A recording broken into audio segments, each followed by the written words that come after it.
Hi hello friends, నేనండి మీ దివ్యాని.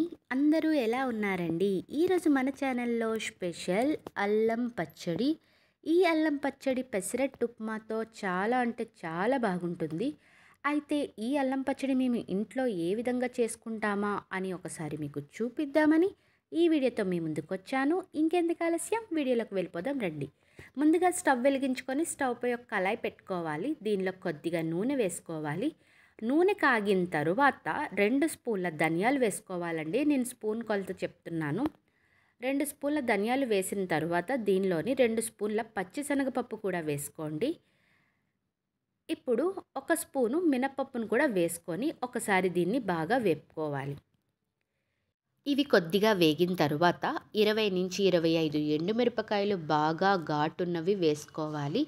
ఇవి వేసిన తర్వాత ఒకసారి బాగా వేపుకోవాలండి. ఎండుమిరపకాయలు వేగాయి అన్న తర్వాత ఒక చిన్న కప్పు అల్లం ముక్కలు వేసుకోవాలండి. ఏ కప్పు అనేది మీకు తర్వాత చూపిస్తాను. అల్లం వేసి ఒకసారి బాగా కలుపుకోండి. అల్లం వేగుతుంది అన్నప్పుడు దీనిలో 1 స్పూను జీలకర్ర కూడా వేసి మొత్తం అన్నీ కూడా బాగా వేగేలా వేపుకోవాలి.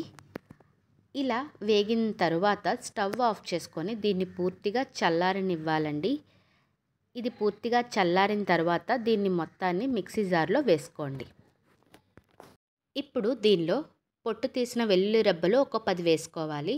అదేవిధంగా చిన్న నిమ్మకాయ సైజ్ అంత చింతపండు గుజ్జును వేసుకోవాలి. రుచికి సరిపడా ఉప్పు వేసుకోవాలి. కప్పున్నర బెల్లాన్ని కూడా వేసుకోవాలండి.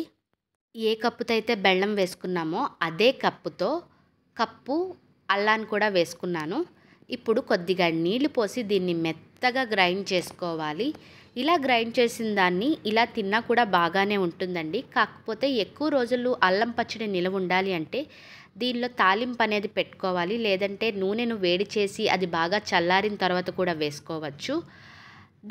దీనిలో తాలింపు కోసమని ఇప్పుడు ఒక మూకుడు పెట్టుకొని మూకుడులో కొద్దిగా నూనె పోసి తాలింపు గింజలు, కరివేపాకు, ఎండుమిరపకాయలు ఇవన్నీ వేసి ఒకసారి దీన్ని బాగా వేపుకొని వేగిన పోపుని చల్లారబెట్టుకొని ఆ చల్లారిన పోపుని మనం తీసి పెట్టుకున్న అల్లం పచ్చడిలో వేసుకోవాలి.